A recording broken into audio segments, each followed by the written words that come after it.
Good morning to our students live, to others live on Facebook, and if you're watching on our YouTube archive sometime at your leisure at home, welcome.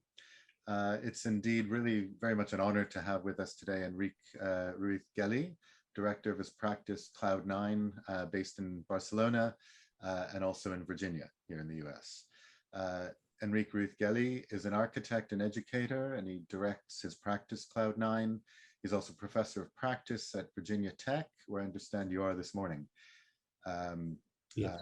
You have projects and a list of wonderful projects across Europe, Asia, the US, and research work. And you've taught at top schools, and you're the architect of the very much celebrated Cloud9, MEDIA TIC building in Barcelona, which consolidated in material form, at least in active and responsive form, expressing through the realization of this project a generation of research into interactivity and responsive systems. We're very happy that you could make time for us this morning for the sixth and final of our 6 recorded interviews and presentations in this graduate research seminar.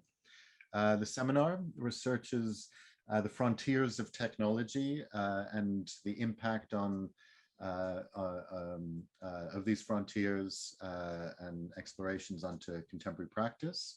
And our seminar at New York Institute of Technology explores in 6 sessions, 6 contemporary modes of practice, each making great headway of innovation in design, production, and construction technologies. The focus of the course is very much on envelopes as a mode of comparison between 6 exemplary envelopes of 6 buildings, all completed within the last 15 years or so, some even much more recent.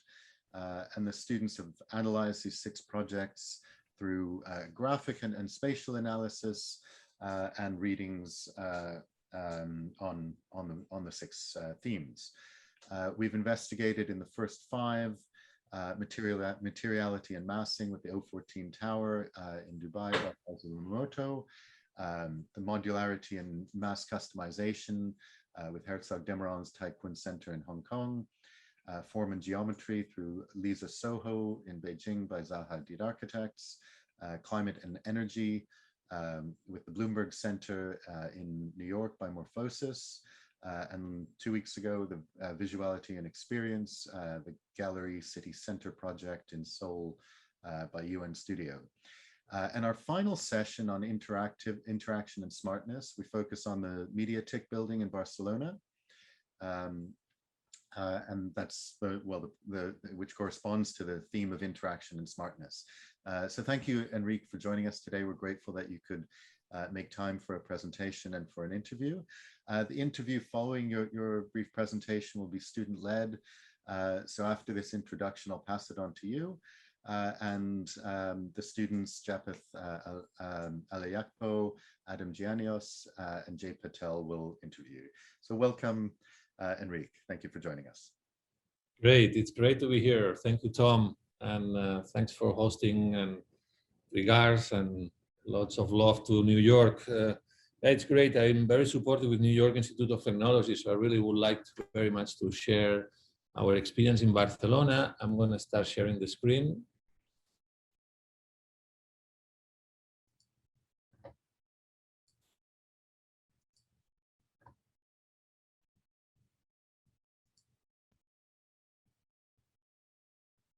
All right. Do you all get to see this well? Yes, you can make it full screen. Okay, I'm gonna keep it like this because I see the slides. Is this okay for everybody? Of course. Yes, good, thank you. All right, so it's very important to understand that the city of Barcelona has moved into a district of innovation. This city operates right now in an old industry based on textile industry. But now it's about a new economy. It's not an economy based on coal, material, and resources like textile, but rather based on knowledge. It's very important for you to know that we are moving to a new economy, an economy of knowledge. So knowledge means that writers or soccer players have IP addresses and they have rights, and those rights are being managed by companies and industries. So it's a very intangible economy, but it's a very strong economy. For example, in this building here, there is 700 people working, and they are managing the rights of Barça team. So soccer and therefore rights. So the rights of media, images, but also the game, the data that they are collecting, the way soccer players play. So it's quite impressive. But what is the city? What is the architecture that will be able to allow us to build this economy of knowledge, right? So it's a very intangible economy. And what you see here is that these buildings, this architecture by Chipperfield, Jean Nouvel, Carles Ferrater, or Boigas, Oriol Boigas, it is an architecture that shows, for example, the image of Chicago. So this architecture that looks like a steel structure, the reality is that behind that steel, there's not a performance of a steel, but there is a performance of a concrete structure. So this building that looks like a light building out of steel, in reality, it's a very heavy building, weighing 1,000 kilos per square meter. So to host an office, you have to support 250 kilos a square meter, but in reality, your building weighs 1,000 kilos a square meter. So your building weighs 4 times the weight that you carry, the support that you do. So of course, that's in a sustainable approach, very unsustainable. So the question Bucky Fuller did to Sir Foster, what is the weight of your building, becomes essential. What is the weight of your building? How many materials, energy, resources, time, what is the weight? So these buildings here, they all weigh 900, 800, 1,000 kilos per square meter. What we decided to do is to do a media ICT building that responds to this very intangible economy of knowledge by introducing the idea of a very, very, very extremely light foundation, extremely light structure that will be 4 times less than the rest of the other buildings nearby. So this building weighs 250 to support 250. That's 4 times less. Any of these ones around here, yes? So how to do this? Well, what you have to understand is that if you make a decision from concrete to steel, that is already 40% less kilos. If you make a distinction from steel in traction to steel in compression, you're also able to save 25% more kilos. So this building, by being hung, all these floors, as you see, they are being hung of the big truss on the very top, is 65% lighter. Therefore, 70% less foundation. Therefore, $2.5 million not spent in pouring concrete into the foundation. Yeah. So if you have a bonus of 2.5 million, then perhaps you can spend that amount of money in a new, very performative scheme that the building will host. So that's what we did. So everybody thinks, where is Enric getting the monies to do these performative schemes and performative buildings? Well, don't pour too much concrete on your foundation. You see where we go? Efficiency. It's all about efficiency. You're not going to have more money because there is no more money. So you have a budget, and the way you allocate that budget is by being very efficient, extremely supportive. So my transfer of knowledge to you is think lightness of a very, very light structure. Yeah. Of course, light structures move, and in order that they don't move, you have to operate thinking that they are meshes. So a mesh allows movement, but at the same time makes the building strong against wind loads. This is the mesh. It's using what we call them flowers. So, of course, in our digital condition, as architects, digital architects, we can very well, using Rhino, produce these 3D files, and then these 3D files have to go into industry. But never forget the idea of lightness. For example, we pay really well our engineers that they don't give us one thickness. What is the thickness of that pipe? But rather, what is the thickness of every pipe?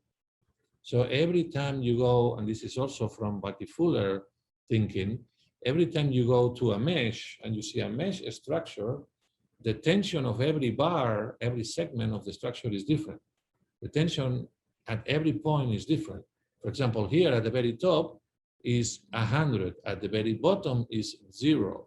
So you cannot have the same thickness of these bars here all the way down. So in fact, what you can do is follow that the grid follows exactly the strength of the wind loads.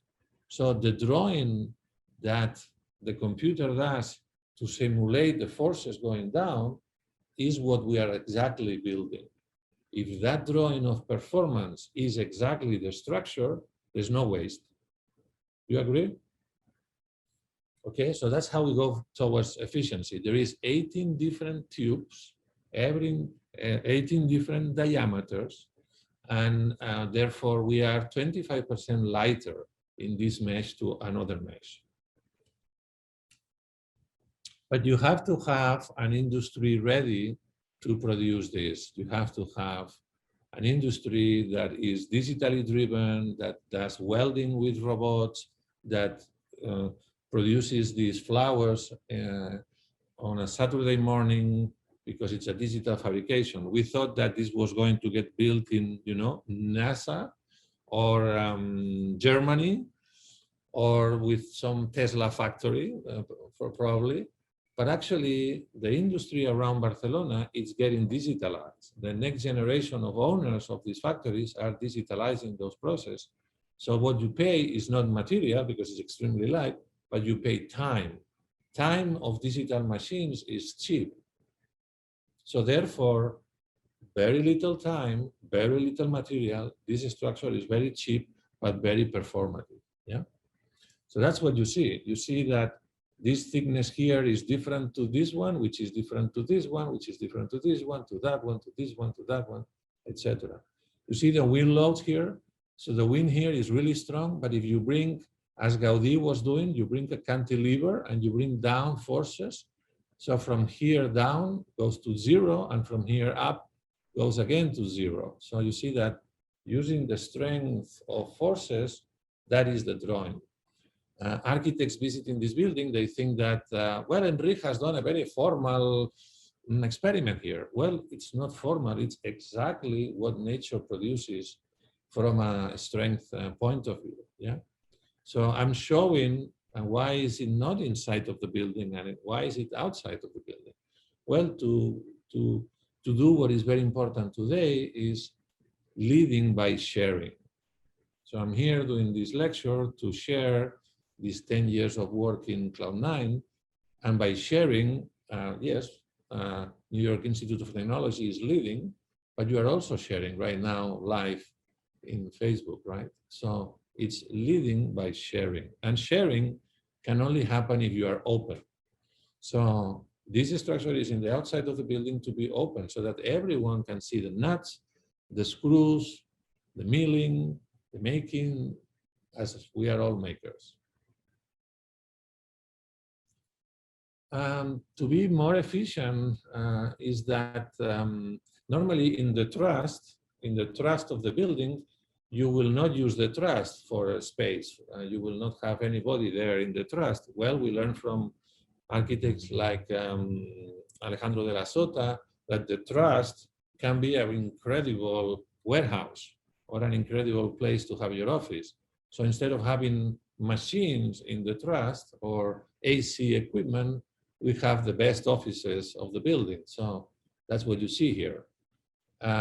Of course, the building is not bringing forces down, but the building is bringing forces up, right?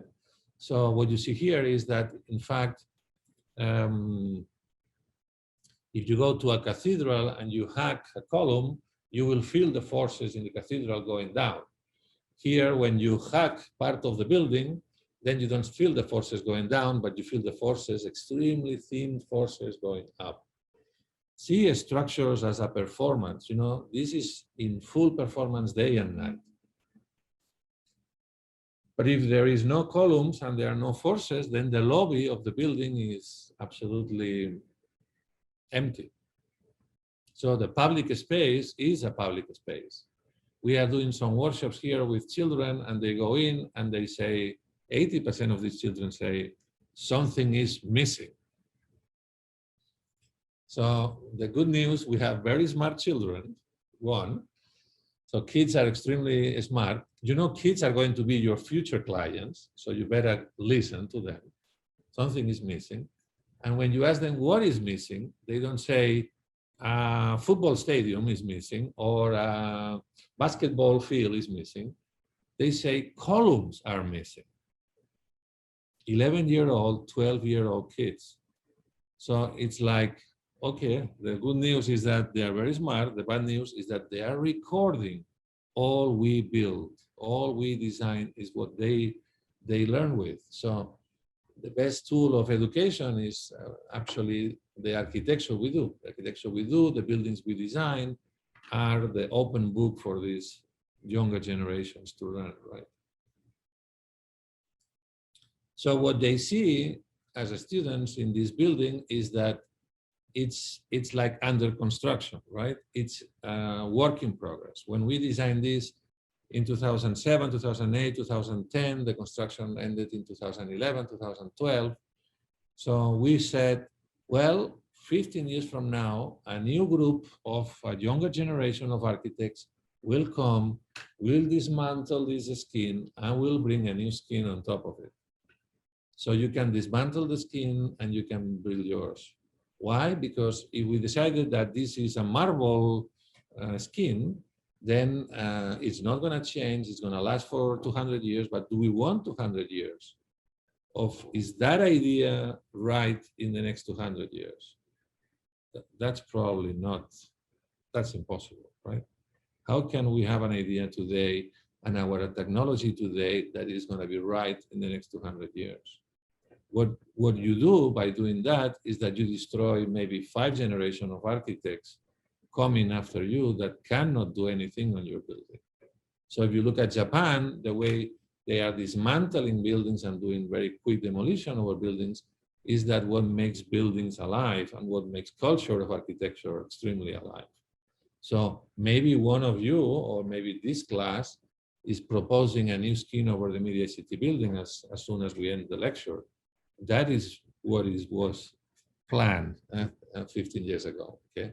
So it will be just good news. We cannot do a building that has one technology to one elevation.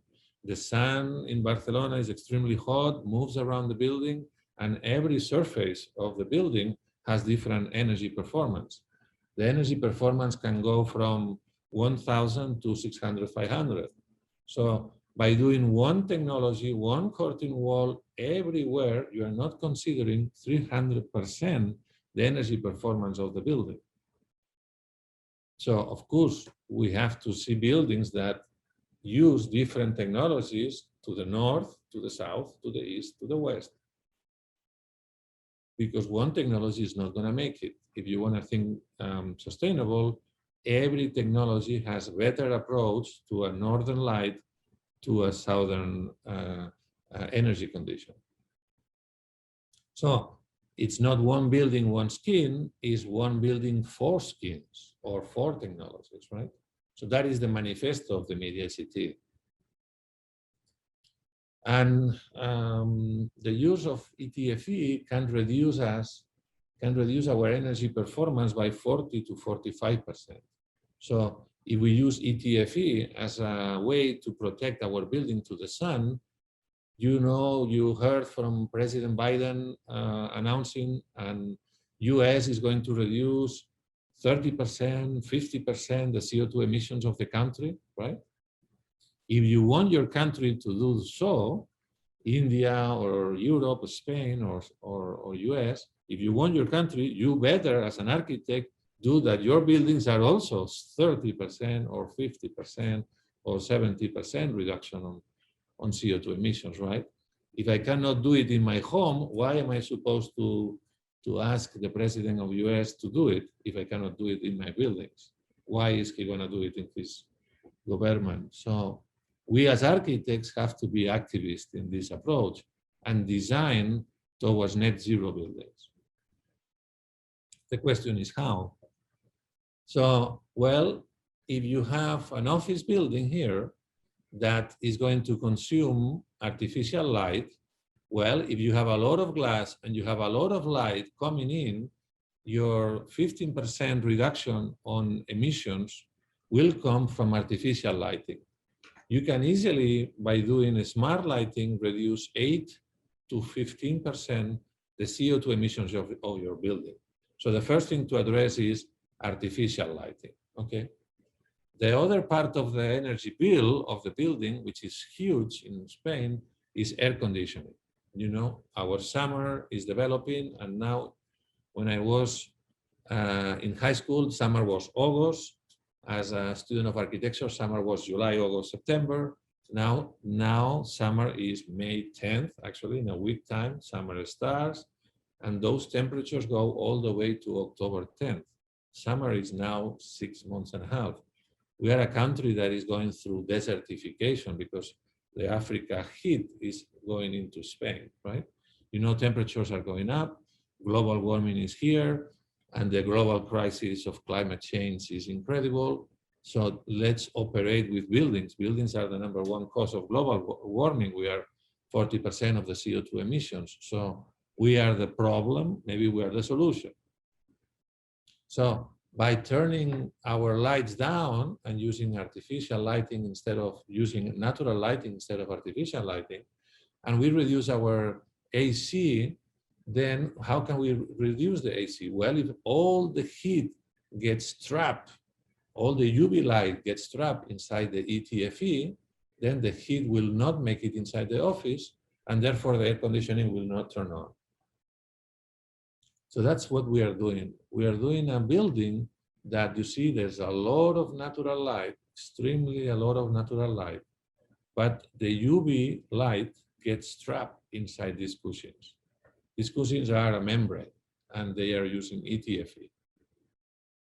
So the way it works is that the outside layer reduces 15% the heat, and then you have an inside layer, middle layer, that opens now and closes.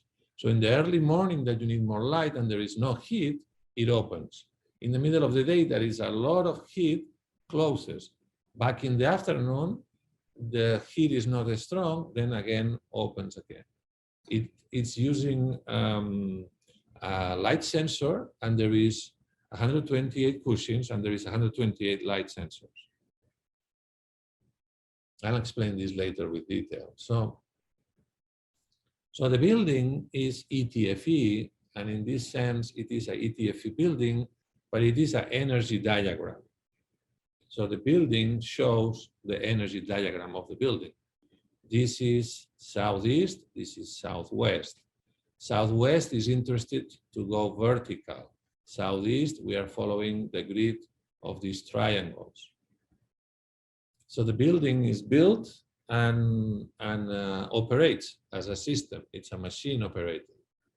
So in this layer here, in the southwest, we have these vertical cables, and we are using vertical cushions.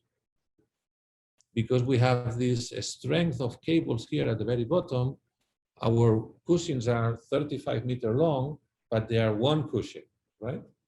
So if I have a one cushion, I can build and design, and you know our office is Cloud9, I can build and design a nitrogen fog that is cooked and built and produced using particles of nitrogen at the very top of the building, and this cloud goes inside the cushions, going down, down, down, down, down, and in a 30-minute time produces a vertical cloud that protects the UV light to go inside the offices. So in the middle of August, extremely hot, the ETFE is doing a good job, but it's not enough, and the air conditioning is going to be used, it's going to turn on. In that precise moment, the building produces a vertical cloud. Okay, so what you see here is that the cushions become translucent, from transparent to translucent. So from the inside, that's the outside, and then from the inside, you get this blurry. It's a blurry, the blurry effect, and the UV light are kept inside the cushion, and the air conditioning doesn't turn on. So, to be an activist in architecture today is to think radical. So the people inside the building will like to turn the AC, but the building is not turning the AC because it's not necessary. So it is the building making the decisions, right? So how it works is that we have a storage of nitrogen. The building is spending 3,000 euros per year on nitrogen, which is peanuts, like nothing. And it's reducing the CO2 emissions by 72%. We have air, and we use nitrogen. Then nitrogen is in the air we breathe. So 70% nitrogen, that is the heavy particle of this system. We are bringing a natural oil because particles are extremely light. Nitrogen wants to go up, but we want nitrogen to go down. So we have to add weight. We are doing a very light structure building, but we have to do heavy particles. Okay. So adding natural oil to the nitrogen is heavy enough that it starts to go inside the fog. It's a natural fog, actually. So it goes in and it produces this vertical cloud. The other system that I think Tom is one of the reasons why I'm here is, you see these little boxes here? These are the luxometers. So every cushion has one luxometer. This is called distributed intelligence. If you would have one sensor at the very top of the building making decisions for all the building, that is a centralized solution. If the sensor is wrong, all the building is wrong, right? It's better to do distributed intelligence, which means 138 cushions, 138 sensors. Every cushion is self-sufficient. I'm here in Virginia Tech, and I'm not running the building, and nobody is running the building, because this cushion makes the decisions by itself. The cushion decides to close, sends a signal to the Arduino computer in the back, and closes the membrane, and the membrane moves. So one by one in a distributed way. Yeah. So when the shadow of the buildings nearby moves, as a shadow moves in the membrane of the building, every little cushion is moving according to the shadow. So that's exactly how we are very, very efficient. Yeah. I can have questions later on about this. But if you have a distributed intelligence outside the building, you want to have a distributed intelligence inside the building as well. So this lobby has sensors so that when people move, the lobby is not on and nobody is there. The lobby is on as soon as people are there, and the movement of people is being tracked by moving motion sensors on the ceiling of the lobby, so that 2 people have light for 2 people, and if the group is 25 people, there is light for 25 people. So there's no waste of light. Yeah. So it's what we call dynamic illumination, dynamic lighting. Another thing that is also very crucial, and you have seen this in New York very, very often, you are walking in the street and you have this glass, there's a lot of light inside the office, and the lights are on, and it's in the middle of the day and the lights are on, and you're like, this makes no sense. So, well, what you see here is that there is a sensor that makes sure that the first row of lights are not on because there's plenty of light. So as a user of the office, you go in and you do what people does every day, every morning. You turn the lights on, and then you turn the lights off in the afternoon or in the evening. Well, the lights are on and off according of these sensors. So we have about 800 sensors all over the place. What's interesting as architects and designers is that we don't skip our responsibility, but we rather keep our responsibility on the idea of performance. And this is very clear here in the studio that Tom is leading. So we as architects are walking around our buildings and our architecture projects measuring performance, so that, yeah, that's what we are doing. So instead of finishing the building and I give you the key, dear client, and buy, we stay 2 years. We stay 2 years to see the performance of the building. This is called monitoring of the performance of the building. Yeah. So that's another fee. We get the design fee to execute the building, and then we have a monitoring fee. So you don't want the client to call you, oh, they have invoice of the power invoice of the building was wrong, was not exactly what you promised. You want to be there because it's going to be good news. If we are good at performance, it's going to be good news. So you want to be there. That's my advice to you all. So this is what I showed you before. We have 2 air units from Vector Foiltech running the membrane. And then every cushion has an IP address because every cushion has its own Arduino. So 128 Arduinos. Arduinos, you know, they are cheap, they are robust, they are strong, and they're easy to program. And 2 more slides to finish the presentation. You have to know about water collecting, rain collecting. You have to know about this. You have to know about green roofs. You have to bring more birds into the city. You have to grow bees in the roof. You have to know about photovoltaics as an architect. You have to know about nitrogen as an architect. You have to know about light structures.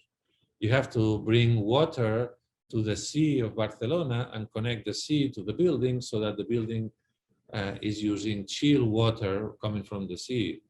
You have to know about this. You have to know that your building is rooted to the sea. And every time you open the window and you are in this terrace looking at the sea, you say, thank you to the sea. Thank you for the job you are doing for me to help me with my performance. You have to know about wind turbines.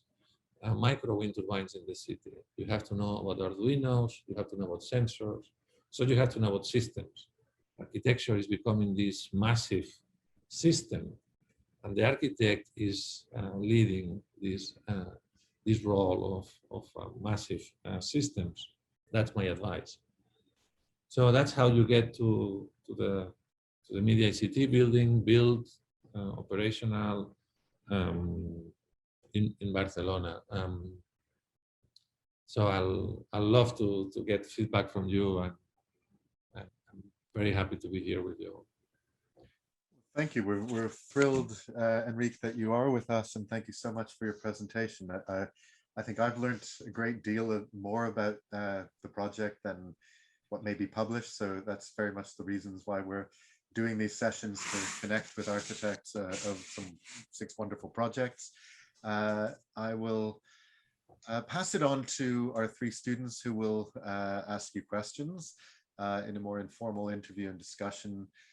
Japeth Eliakpo, Adam Giannios, and Jay Patel. Okay. All right, thank you very much. Thank you so much, Mr. Enric, for this presentation. It's very eye-opening. And honestly, I've learned so much about this building because we initially had questions. And I think with your presentation, you've been able to open our eyes to see some of the areas that we didn't even notice. But so thank you very much. Sure. So we have a few questions and we'll just go right into it. So the MEDIA TIC building was inaugurated in 2010, which is actually located in the New Science and Technology District, just like you said. The building responds to, or actually responded to a competition that was actually calling for an architecture about technology, information, and communication. The building's active, adaptive, and responsive system creates an interactive environment as an incubator, hosting technology thinkers, inventors, and entrepreneurs, which you rightly said as well. So down to the question, this project has been rightly lauded for its advance to the discourses of architectural interactivity and smartness, mainly through the facade systems and their responsiveness to climatic and environmental conditions. Can you please share with us your approach to the competition brief and your conceptualization of the MEDIA TIC project over a decade ago? And also, can you explain the affiliation of the MEDIA TIC project to other researching interactive architecture in the early 2000s, perhaps also calling out some projects and their designers, and also in close relationship to the MEDIA TIC building? That's right, that's right. The first board of the competition, that's a great question. That's a tough, that's great, that's great. So it was a big competition. I think about 80 projects and offices were competing. It was quite an international, and was very tough. We promised on that one board, the competition was just one board, we promised a light structure, we promise a membrane that will fight global warming, and we promise a building which will be net zero. So we like put all the stake on the fire, you know, like we said there must be a net zero building, you know, in Barcelona. The thing I haven't explained you, but it was on the board, is that the program was 18,000 square meters. So 18,000 square meters is a lot. The buildings, those vertical buildings you saw, those buildings are 8,000. So I'm supposed to give the double of the square meters or square feet to those tower buildings. So many of the proposals in the competition were doing towers, like 2 towers. So the typology of the building that we proposed was this very, very, very compact building. This cube, 40 meters, 40 meters, 40 meters, with openings and halls inside. So the idea of density, the idea of urban density, that is very appreciated in Barcelona, is what they saw in this panel. You know, if you have a competition of 80 projects and everybody's having these towers, of course, a tower means shadows to the neighbors. It means impact to the street. It's not a public, you don't produce public space with towers, right? There is that in Barcelona. In New York, you do a setback of the tower and then you produce public space. But if the tower is so high and so top, there is this overwhelming presence of the tower to the district. And the district is a residential district. So you have social housing around the block.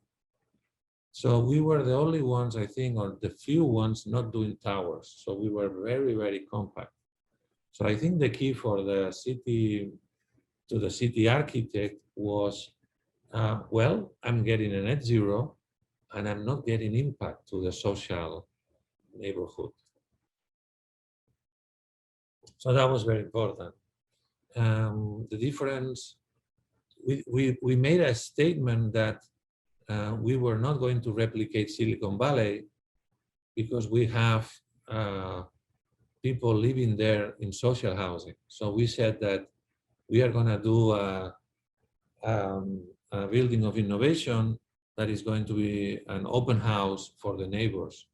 The first floor is open, so anybody can just go in and see what's going on.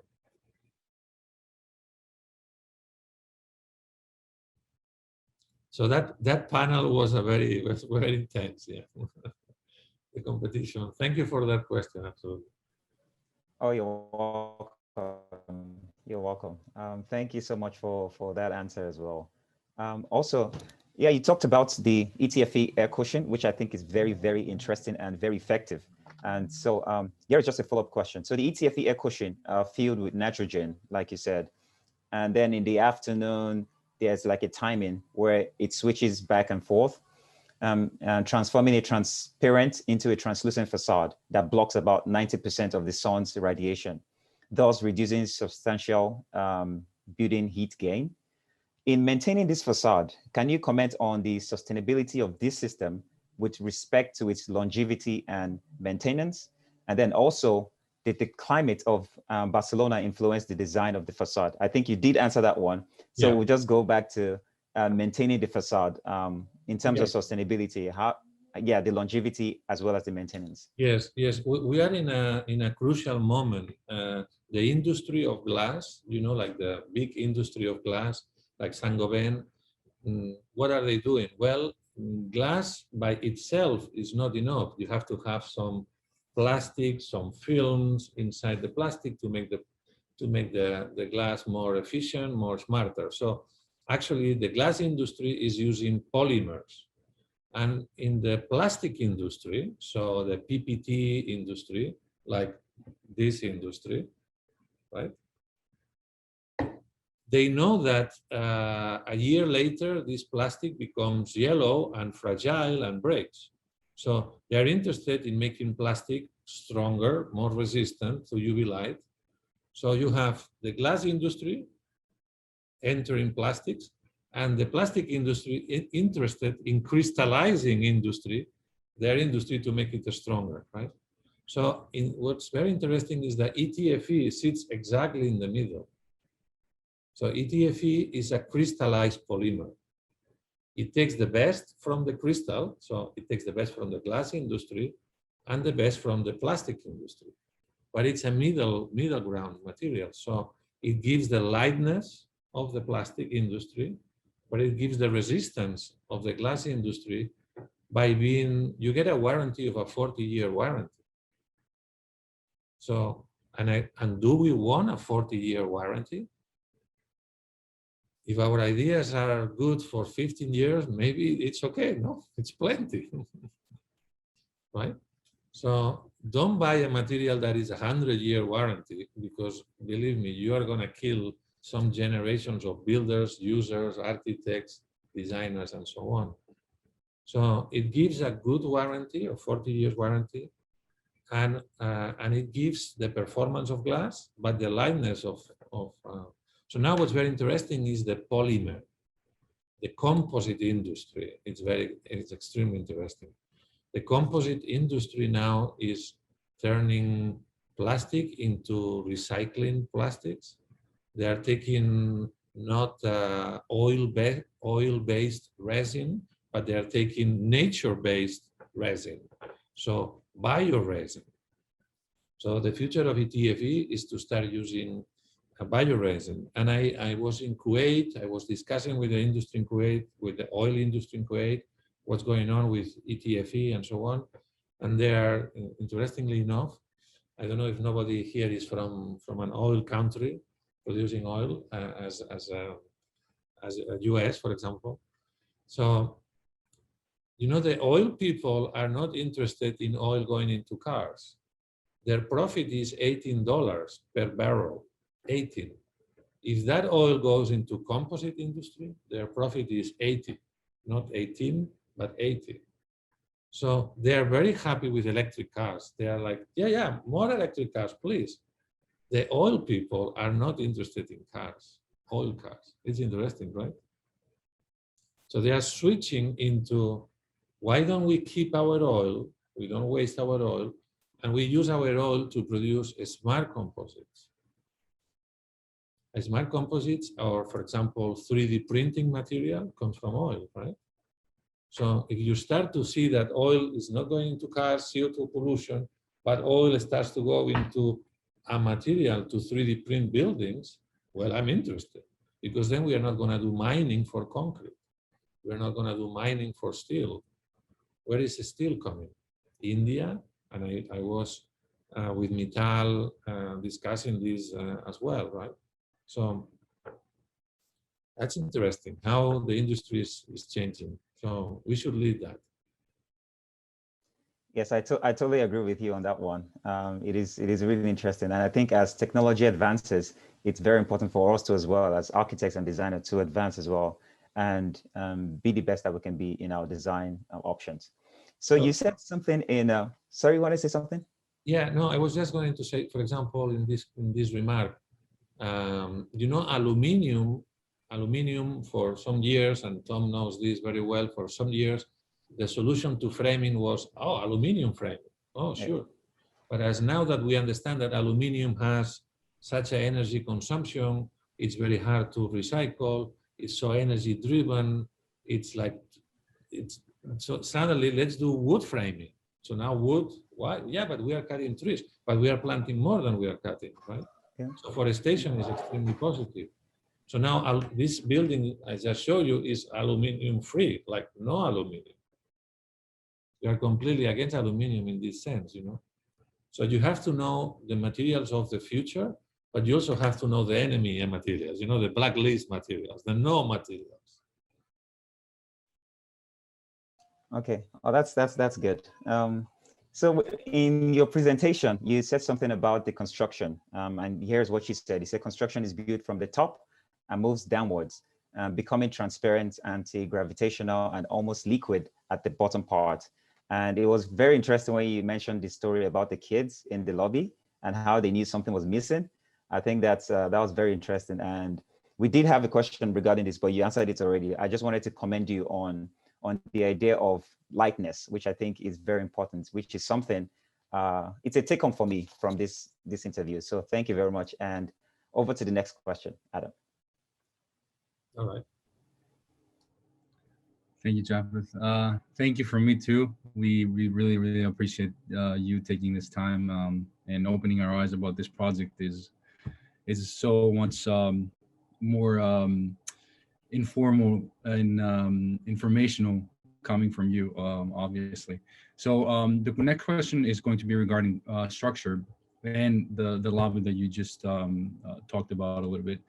So structurally, the MEDIA TIC minimizes the need for large or numerous columns, increasing the visibility of the various transparent and translucent patterns of the envelope throughout the building.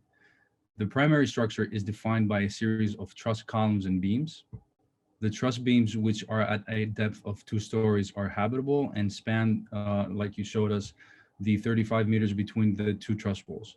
Also, we note that the area with the greatest impact of the buildings, where you showed us in your presentation, in the overall design strategy, is the lobby space, which is a beautiful space, and with all the automatic lights that you just showed us. And there are no vertical structures to disrupt the open plan setting. So during the schematic design stage, how did you conceive the use of this vast space and the ways in which it stages the effect of the dynamic behaviors of the envelope? Thank you, thank you. You know, I was visiting in 2002 the Eden project of Grimshaw in Cornwall. So that's the first time I was introduced to ETFE. So if you do traveling, if you go and see buildings, so if you go to the Pompidou and then you enter that lobby, I was there, I met, I was having a conversation with Greg Lynn, in the conversation with Francois Roche. There was this standard, non-standard exhibition there, and that lobby, having a coffee with those friends, and you know, and I was just thinking like, but this lobby is a warehouse, you know, like you can open a coffee, you can bring a truck inside, a food truck, you can. So maybe that's what we need in the Media ICT competition board. So we were like, but what is the work that the incubators are going to be doing? So, you know, like if you imagine as an architect that your users are going to be startups, okay. But if you take the attitude as an architect, I know what a startup needs. They need this furniture, this space, this program, this condition, this height. Are you allowing the startup to be really a startup? If you tell them what they need? So I was in the impression that the lobby had to be everything is possible, right? So maybe a museum is the only place where everything is possible for the artist to show and to host. sculpture, photography. So the best way to make sure that the startups were going to have the right space for them was to bring another typology of a space, museum space, into an office space to make sure that they were able to do. So now in the lobby, you have people presenting an electric bike that they just designed, or people are doing political interventions. They have been doing lecture series. They have been doing temporary offices. They have been doing manifestations. They have been, so it's a place that the city is using in many, many ways. So we are very happy about that. But the reason we did it is because of bringing the typology of a museum like Pompidou into an office building. And the owner of the building was, this is not a museum, this is an office building. And lobbies are small, you know, you lose those square feet, you lose them. So, well, the lobby of the New York Times, there's an artist installation, right? And if you have a building that you lock, it's not a public building. And this is a public building using public land with public funds. So if it's public, you know? No security, no entrance, no police in the door, no safety, no control. It's public, it's open. Thank you so much. That's very interesting, your perspective, definitely. On to Jay, who is going to ask you a question regarding passive techniques. Thank you, Adam. Thank you so much for taking out your time and give us an insightful presentation. It helps us a lot to understand project in more depth. So the next question is, so in MEDIA TIC, a deep horizontal cut and vertical punch through the slab of the 3 levels above enables the natural light to enter the depth of the building. The resulting semi-sheltered transitional spaces are some of the key features of the building, as well as the inflated ETF cushions, which enable the building to react to solar impact in 2 distinctively different ways. So in design of MEDIA TIC, are there any other considerations for passive techniques for light and ventilation? And what was the idea behind different variation of the exterior triangular patterns or the panels? Yes, thank you. That's 2 great questions. All right, let's talk about passive for a moment. You know, like, of course, in any team, you have the structural engineers, you have the MEP engineers, and this has to be all as a collective intelligence. You have to get the best of everybody and to make the best design of everybody.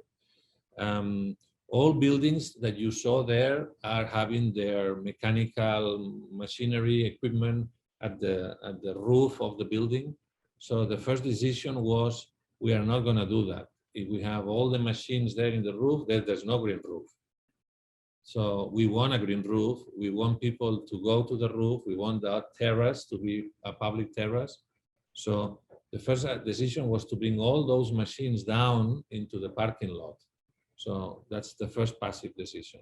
The second is engineers like very much the closed box, so that the air is controlled and managed as a closed box. But you know that this is a problem. It dries the air. So the air in my office is very dry. The carpet makes the air very dry, and it has these electric fields. It's not good for the blood of my legs. You know about this. So the way to change this is to have openings to those terraces. So we build terraces so that there is an opening for the terrace. By introducing that, there's an airflow every time I go to the terrace to say thank you to the sea, or to have a conversation, or to call my partner, or to have a very good private business new contract in the terrace. So the terrace becomes that place for experimentation. At that moment, natural air breathes into the office. So the humidity levels of the inside of the office are retrofitted naturally by this airflow from the terrace. That's extremely important. The humidity levels of this air have to be, ideally, in a sustainable wall, 60. In this office right now, I'm sure I am at 48. And in Europe, less than 52, you are not code compliant. Okay, so what the building has to do is that the volume of air of the building, in this building, moves out of the building 3 times per day. Okay, you are all in your homes, so in a home is different, but once you go back to class and back to your building, look at this, because if the building has to move that volume 3 times out and 3 times in, the amount of machines and the amount of consumption of power is huge, right? You can imagine, the amount of volume to make sure that the humidity inside, instead of doing that, a passive way is, in the Media ICT, you only move the air half per day because of those windows and those openings. So you reduce like 40, 50, 80% the CO2 emissions of those ventilation. So we must have natural ventilation. It's healthy. Engineers don't like it, because in their software openings, oh, I'm losing. What do you mean you're losing? Well, I'm losing energy. I'm losing my heat.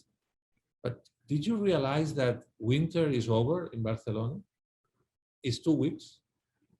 So in a 1 year time, you are losing these 2 weeks. Yes, you are losing. I know you're losing. But what is in your overall year? It's peanuts, right? So what is the winter of New York? It's 2 months. I'm losing. Yeah, you may lose a little bit because the other 10 months, you are extremely healthy. You see?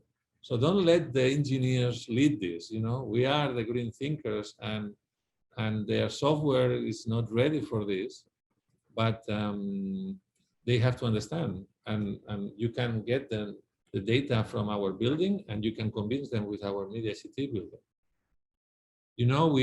I have good relation with Charles Renfro. So Diller Escofidio and Renfro, they reach out to us about the Media ICT when they were doing the schematic design of the shed. And what did we do? We gave them design details and sharing and thickness of layers and how we were mechanically fascinating all this, and they were so happy and so grateful. And chefs, they share recipes, right? Well, architects should share recipes, don't you think?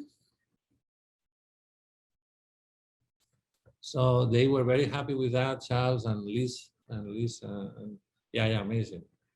So, and Vector Foltech is the builder of both buildings. So they were the builders of the Eden project, they were the builders of my building, and they got the contract in New York too.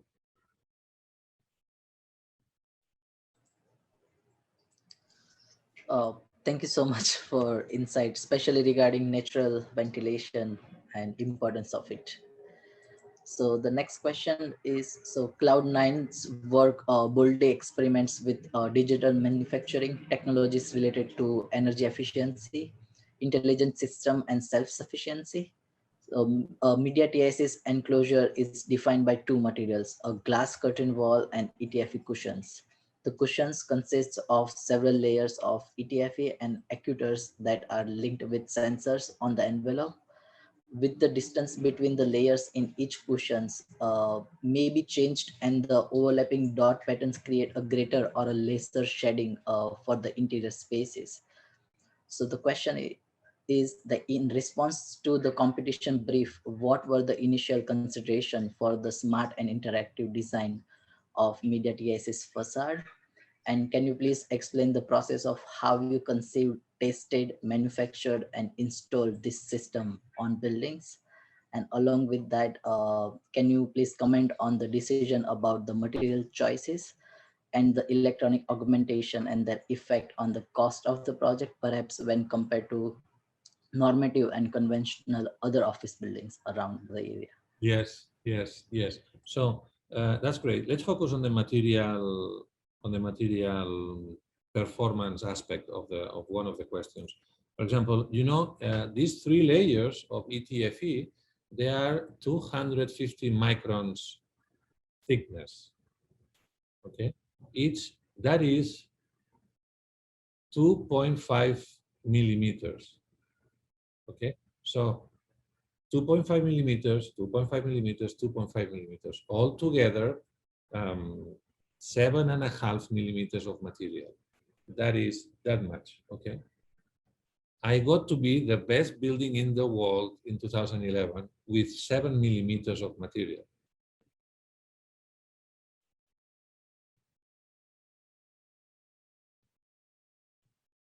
Okay?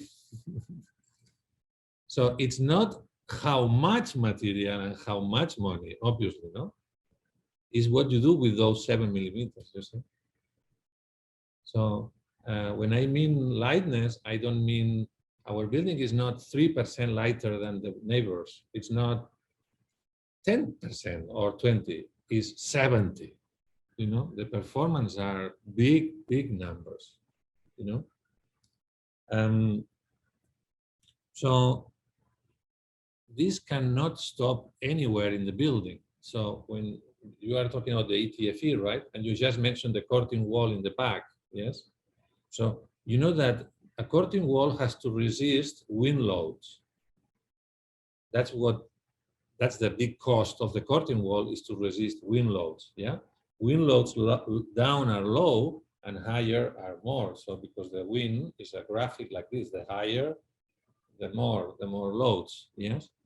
So if you have different thickness of the glass, depending on which floor you are making less cost. You know, a curtain wall normally has the same thickness of the glass all over, but that's silly, right?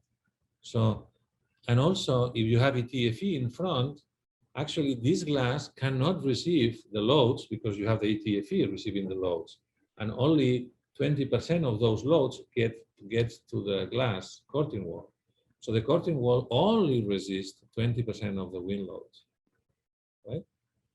So they are not one or another, they are both together. So they help each other. That helps you in the economy of the building, right? So the good news about the economy of the building is 2. One is my building is a net zero building and is cheaper. The total cost of the building is cheaper than the other buildings. That's why it's a revolution, because if every other building is spending, in the competition, they said to me, "You are the winner, congratulations." Okay, very good. First meeting. You know that we are going to, this is very important building for Barcelona. The mayor wants a very fantastic building here. Okay, good. Yeah, that's good. That's really good. We give you a lot of money. You are going to have 2,200 euros per square meter. That's like a Zaha Hadid budget. So, you know, so it was, wow, it's big money. That's good. Yeah, but if I do this building with this amount of money, then it's not a revolution because it's one-off. Another fantastic, great, beautiful, expensive building. But if I build a net zero building at a market cost, not my neighbor's cost, a market cost, then I'm shaking the industry. I'm shaking the industry to say, at a market cost, you can do a net zero. Sorry, guys, nobody has excuse. Everybody, shut up. You see, that's why it's a dangerous building, because it shakes the discussion about real estate, cost of construction, economy of innovation. It's a troublemaker, you know. Oh, I don't have money, I'm doing social housing. Sorry, social housing, market cost. This guy did a net zero building, you can do it too. Nobody has excuse. So I said, it took us a month to say to them, I don't think we need that much money. That was a strong commitment, you know. I'm a socialist architect. I believe in a social agenda. So I couldn't. Yes, I'm wearing a Miyake thing. Yes, but why not? You see, so that's why it's a net zero building at a market cost. And so where is the money, Enric? There must be some trick here, no? Either you have a mafia in the construction business, or what's the trick? Well, the trick is that I'm not spending money in decoration. I'm not spending money in pouring concrete in the foundation. I'm not spending money, and 80% of the building has been digitally fabricated. If you send your, like a structure normally is 30% of the overall cost. So if you say, well, it's going to be 40% of the overall cost, if you invest more in the structure and everything is built digitally, 40% of your building is already built digitally. And digital fabrication is very cheap, as you know. So you are the first generation that I am a pioneer, fine, but you are the first generation that you have the digital tools, you have the digital industry ready, and you have a pioneer example to demonstrate, no? Show evidence. Well, you have the evidence. So what are you going to do? Because you have the software, Gary didn't have the software. He had to produce the software to build the Guggenheim in Bilbao, but he had no software and no industry. I had the software and I built an industry. But you have the software, the industry, and the evidence. So I'm very interested in what you are going to do. And just to conclude about innovation, the same money we have spent in construction, we have used to produce patents. The fact that the construction and the project is a 4 or 5 year time. So if you have 5 years to produce this project, well, it's plenty of time for a startup to produce patents, right? So it's plenty of time for an office of architecture to produce patents. So we have been producing patents while we are doing the building, where we are producing the building. So the patents are now owned by my office, and they are shared with the builder and with the mayor of Barcelona. So he spends public money and he gets a building, but he also gets a patent. Well, 5 patents. You see, that was also in the competition board.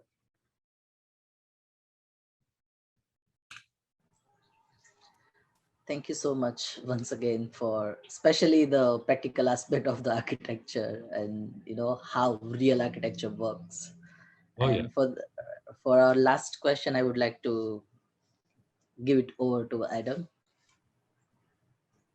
All right, Thanks. Adam gets the last question. Good.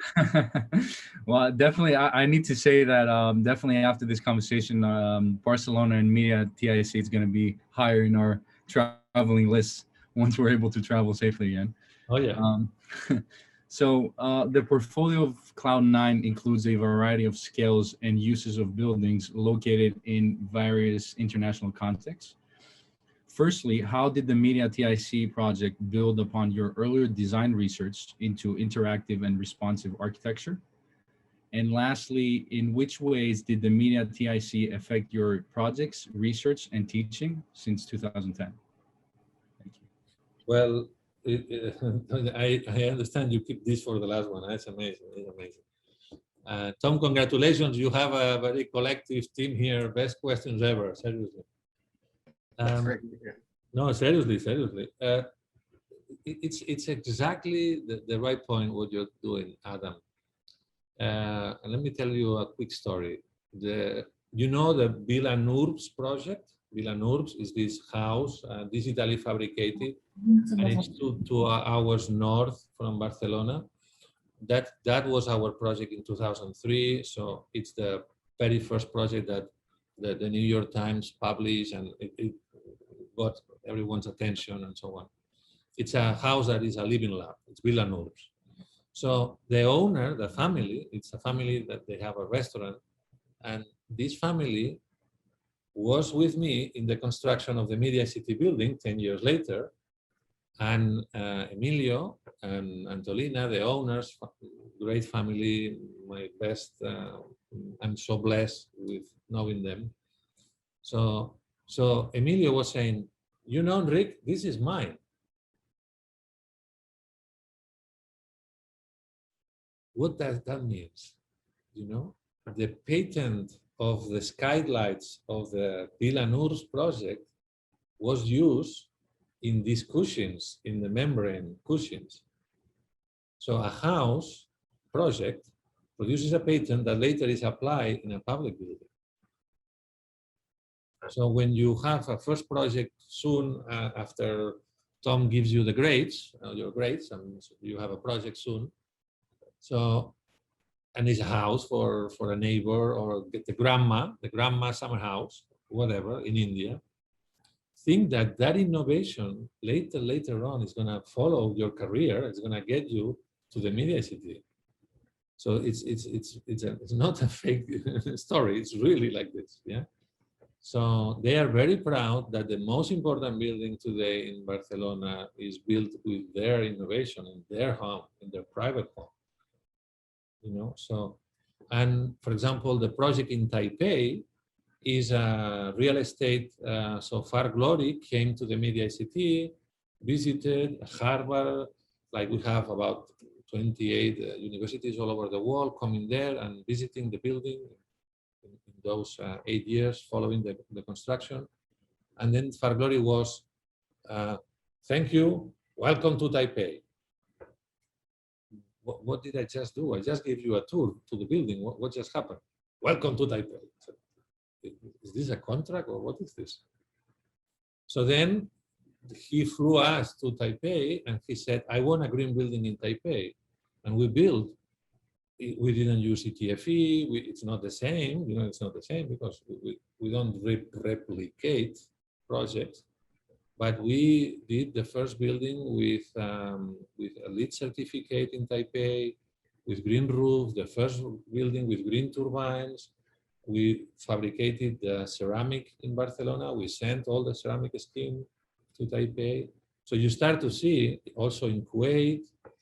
I'm in Virginia Tech because of the Dean Blythe believes that we should be leading net zero buildings and this green agenda here in Virginia Tech and in the States as well. So, and I was appointed faculty at the EA because of this building. So this building has propelled all our work internationally, but also in the field of education.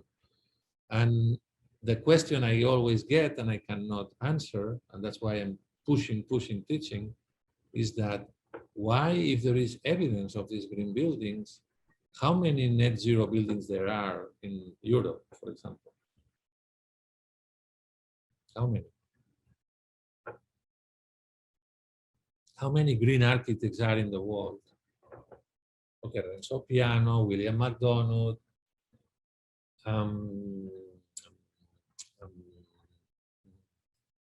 okay, let me think about it.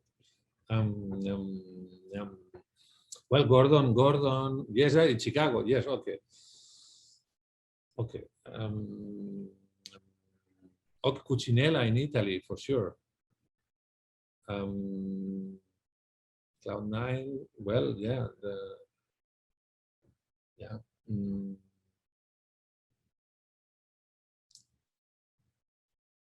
I need another coffee. 10? 15? Net zero buildings in Europe. You know, Europe, Germany, come on, we are green. I mean, no jokes, we are green in Europe, right? Are we talking maybe 6? 6? So why is not happening?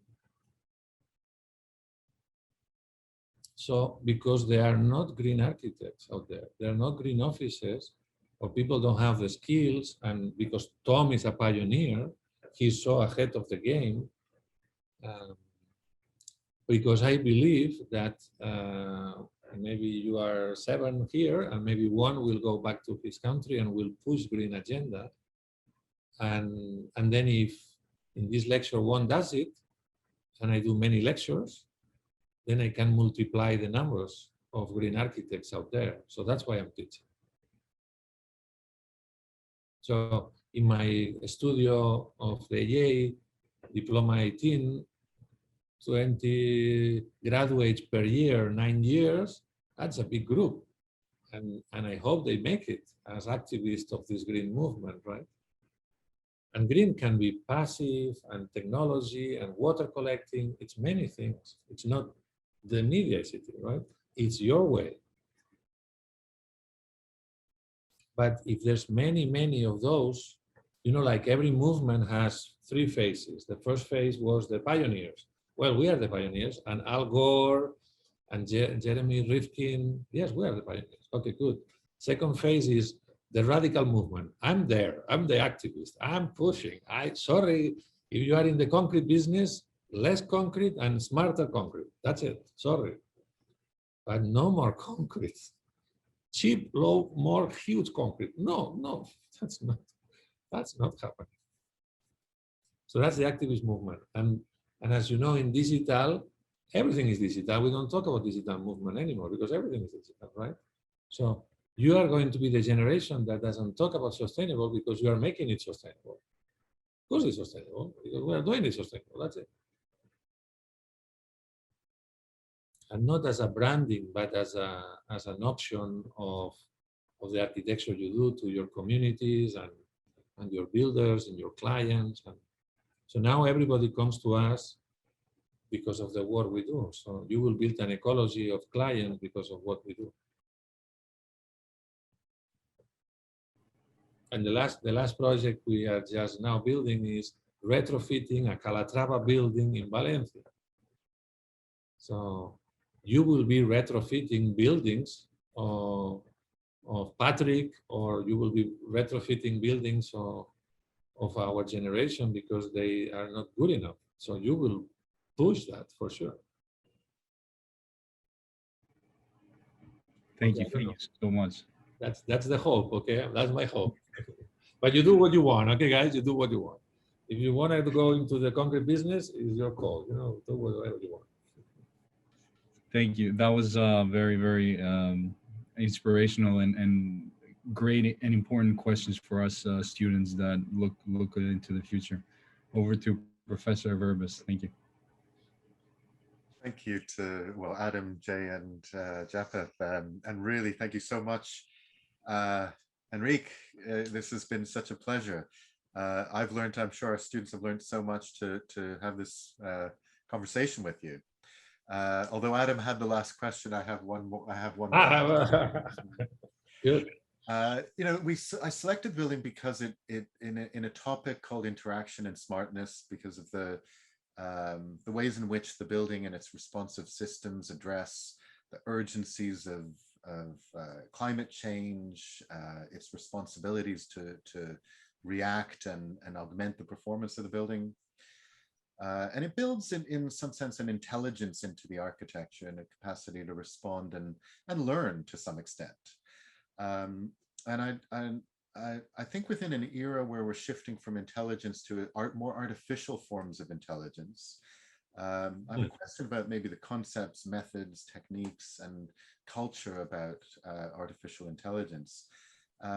If you were to propose and execute the MEDIA TIC building a decade later, you know, commencing now in 2021, what might be conceived and deployed differently than you had done over a decade ago within this era of artificial intelligence, and with respect to, say, our greater capacity to capture and use big data, long data of users, climatic information?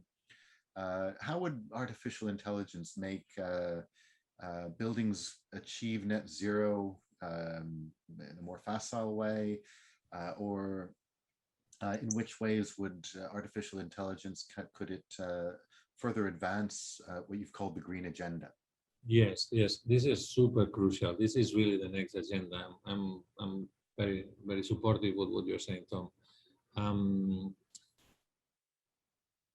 When I go back to the Media ICT building, and I'm looking at the performance of the building, and I talk to the people working in the building, and I get several relationships. So one relationship is the energy bill, right? So the manager of the building keeps calling me, congratulations, and the energy bill is very low, and we pay 8, and I know my neighbor is paying 100, and we pay 8. So some guy, thank you for calling. Yes, I promised you it was gonna be like this, and well, okay, fine. But he keeps calling, you know, so it's a good call. And the other side of things is that I am visiting the building, and suddenly the performance that day, it didn't work well. And then I talked to the managers of the building, and so what happened? Well, the technician didn't turn the computer and didn't go there, and went to have a coffee, and then came back and forgot the sensor, and then okay, well, okay. So there is always a human condition there, right? Which I think it's great, you know, when you drive the Tesla and you feel that I'm driving, but also the Model 3 makes some decisions to help. So that's the collaboration I like, no? The human and the artificial intelligence collaboration. I think the Media ICT will benefit now to have a digital manager and human managers of the building at the same time. If there will be data that runs the building, I could send you, but there isn't. Data is spread, no? It's in folders. It's not. So the data resources that the building has, it's not looking at. We are not looking at it carefully. And then the collaboration, human and artificial intelligence, will be very interesting. Well, I look forward to your future projects in this sense, to as the technologies advance and our capacity to apply our human intelligence to what we're celebrating so much about, the potential of artificial intelligence, but maybe the benefits for humanity, not so much what might scare us and alarm us about its potentials. So we've taken so much of your time this morning, and all I can say is thank you so much. We're grateful for your time and insights, and for joining us today. It's one of the few pleasures we have in our capacity to connect virtually during our pandemic. We look forward to having you again, maybe in person sometime. Oh yeah, I'd love to come to New York with you and next year or so. Yeah. So, thank you very much. All the best. All right. Thank you all.